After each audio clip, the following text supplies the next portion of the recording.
Hello everyone.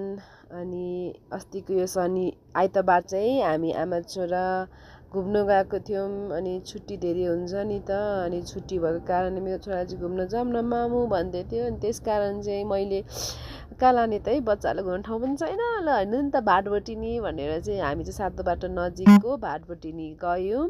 अनि त्यसपछि त्यहाँ चाहिँ एउटा गेम जस्तो रहेछ एक्सट्रिमले चाहिँ। अनि एक्सट्रिम किनेपछि चाहिँ एउटा गोल्डेन त्यस्तो निकाल्नु पाउने रहेछ। अनि त्यो चाहिँ 10 सेकेन्डको लागि टाइम पनि दिँदो रहेछ। अनि त्यो गरे त्यो 10 सेकेन्डभित्रमा निकाल्यो भने चाहिँ हामीले चाहिँ एउटा सानो त्यो जुस पनि पाउँदो रहेछ। अन्त ट्राई पनि गर्नु पर्दो रहेछ है। अनि म चाहिँ मेरो छोराले मम्मी म पनि गर्छु भन्छ नि त। अनि मेरो छोराले अनि गऱ्यो। अनि मैले भिडियो बनाउनलाई चाहिँ मैले भिडियो बनाएँ र एउटा भाइलाई रिक्वेस्ट गरेँ। अनि त्यो भाइले चाहिँ कस्तो मजाले हेल्प गरिरहेछ नि, उसले कस्तो ट्राई गर्दैछ कि निकाल्नलाई, तर उसलाई गाह्रो छ नि त, अलिक आउँदैन पनि। उसले कति मजाले ट्राई गर्दैछ। यस्तो कुरामा चाहिँ ऊ एकदम एक्साइटेड भएर गर्छ क्या। अनि मलाई पनि खुसी लाग्छ है कतै घुमाउनु जान लानलाई।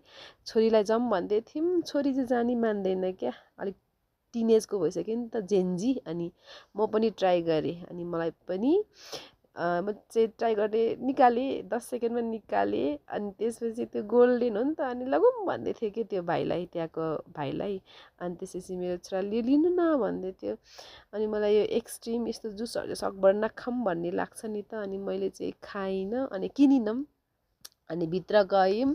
अनि भित्र चाहिँ अनि मैले भाटबट्टीमा कतिपल्ट जहिले पनि यो कोरियन चिल्ली पेस्ट गो चुजाम भन्छ नि त, किन्न खोज्थेँ नि त, देख्दिनँ थिएँ कि यसपालि चाहिँ भाटबट्टीले राखेछ है।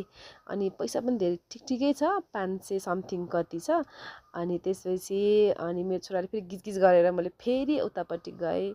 अनि यस्तै रह्यो अस्तिको सन्डेको दिन। प्लिज मेरो च्यानललाई सब्सक्राइब कमेन्ट गरिदिनु होला।